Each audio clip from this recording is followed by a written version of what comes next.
So as you can see, we're discussing the African Continental Free Trade Area on African Perspective, various aspects of it with Catherine Grant-Makokera as well as Lebohang Pheko.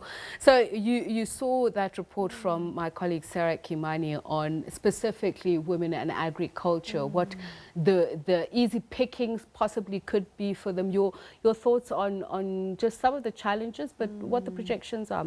Yeah, so I mean the low-hanging fruits that we keep being told about. I mean most African countries so far, I mean 37% net importers of food products and farm, including unprocessed food products, which is quite an irony because we have arable land, massive land mass, and in the context that many countries are coming to rent land here in order to conduct their own agricultural activities.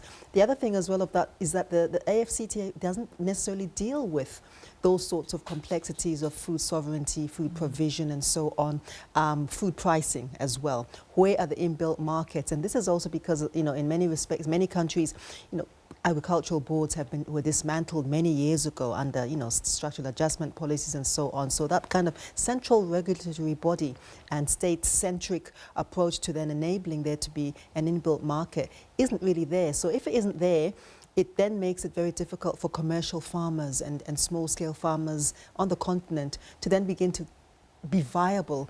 It also speaks about the possibility of ensuring product for small-scale farmers on the continent.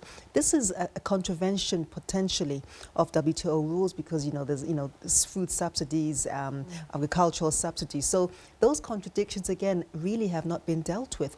And lastly, I think in relation to the fact that many countries have stored up huge amounts of food, there's public stocking or something they call it like that, where countries like China who have 6 months worth, and that's a population of 1.4 billion, 6 months worth of essential stock, wheat, rice stocked up, and mainly South Asian countries, Japan, Thailand, Vietnam, and also Brazil as an outlier in Latin America. It's costly to do that, but some people argue that African countries must begin to do that because in relation to famine, to displacement and so forth, and climate change, do we have a contingency plan? And yet the AFCTA doesn't make any reference to that. So by the time we get to the women who are then small-scale farmers or agricultural entrepreneurs, there really hasn't been any explicit provision to support them, and many states have completely dismantled their capacity to support them. So Catherine, is it a misnomer that it'll improve and encourage competitiveness? No, I don't think it is a misnomer completely. I think that there will be aspects of the agreement that will be positive. I do believe that encouraging greater levels of intra-African trade as an overall objective is something we should all get behind. And so from my point of view, I'm a little bit cynical about its implementation and operation, but I am impressed by the level of vigour and commitment that we've seen to an important agenda. So I wouldn't want to come across as saying that there would be no benefits. I do think that there are a lot of challenges still to be overcome to make it operational. I mean, you spoke about protectionism earlier on, and I know, Lebohang, in previous conversations you've mentioned how it's important for regions like Africa to really start thinking about how we're going to navigate our space within that. And I'm thinking, Catherine, about the textile industry, which is one which also benefits women greatly. So how do we then start rethinking the level playing field? Yeah, it's a very complex issue in the context of the Continental Free Trade Agreement, because we are at the same time as pursuing sort of freeing up the trading arena, industrial development policies. In most African countries, if not all, industrialization is a big agenda. And what we're seeing is that in the AFCFTA negotiations to date on goods trade, they have in fact indicated that countries will be able to exclude up to 10% of products from liberalisation. So there is already a sort of a concession built in there that countries can put on the table products that they do want to protect their local markets from the competition from other African countries. That could be negative for the agricultural entrepreneurs that we saw in that clip, though, because agriculture is a traditionally very sensitive set of issues in trade agreements globally. But it also could include the usual suspects of things like textiles and clothing, and you'd expect some countries, maybe automotives. Well, the normal targets for protectionism could be in that group. So reflecting on that, Lebohang, including agreements that we already have in place, we'll talk about AGOA, for instance, where we've seen very problematic toing and froings of how we should negotiate in order to protect our markets and also ensure that we grow further without being overtaken or taken advantage of by, say, the United States. Or the European Union. So, I mean, these negotiations take place in the context of the economic partnership agreements. We still have a pending the TDCA, under which South Africa was bilaterally trading with the European Union, and as you rightly say, the AGOA. Now, the potential for that of course, for African countries has been quite immense to some extent, especially in the textile sector. Lesotho having been a particular beneficiary, their Angora products and so forth, and mohair.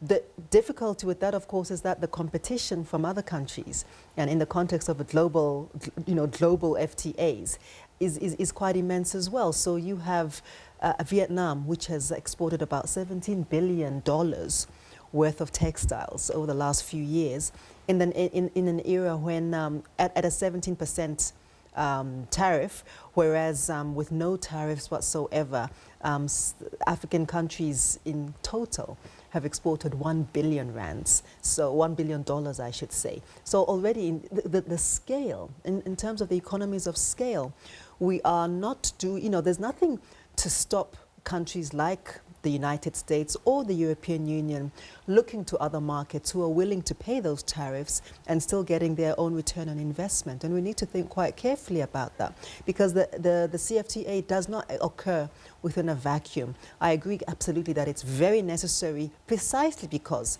it doesn't occur in a vacuum, precisely because there's so many contending multinational, multilateral, plurilateral and bilateral bits of architecture taking place around us. And we cannot, we have to think about trade diversion, we need to think about preference erosion and so on. And so having our own internal anchor as a continent is incredibly difficult, but still incredibly complex. So, Catherine, I think you'd agree with some aspects of that. Yeah, I agree with some aspects of it. I guess I am a fan of legal certainty when it comes to trade.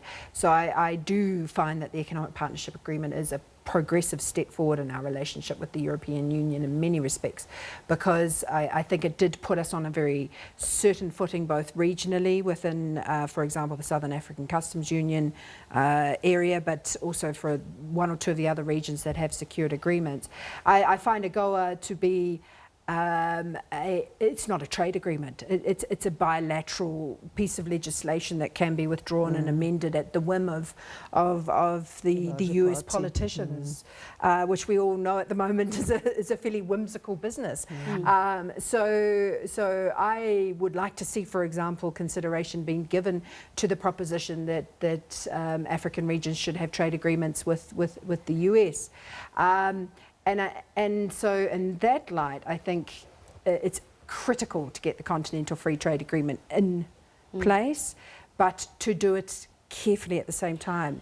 So we'll look at the legal instruments, but I saw you shake your head, Lebohang, on the wording or the categorization of progressive with regards the EPA. Yes. Yeah, so I spent a lot of my wasted youth writing about the EPA. And I mean, I think for me, it's kind of a template or a motif of how we've been doing multilateral or bilateral trade. The word partnership I thought was very problematic, because partnership it does seem to imply some sort of an equal footing, which the EPAs didn't really illustrate. And unfortunately, that's become the way it's kind of a symptomatic of the ways in which Europe and the US tend to trade with the rest of the world, particularly the global south, quite disrespectfully and very much with their own interests at the helm, and reproducing some very problematic power play from previous eras. Okay, so Lebohang, hold the thought, because when we come back from the break, I want us to reflect that mirror back onto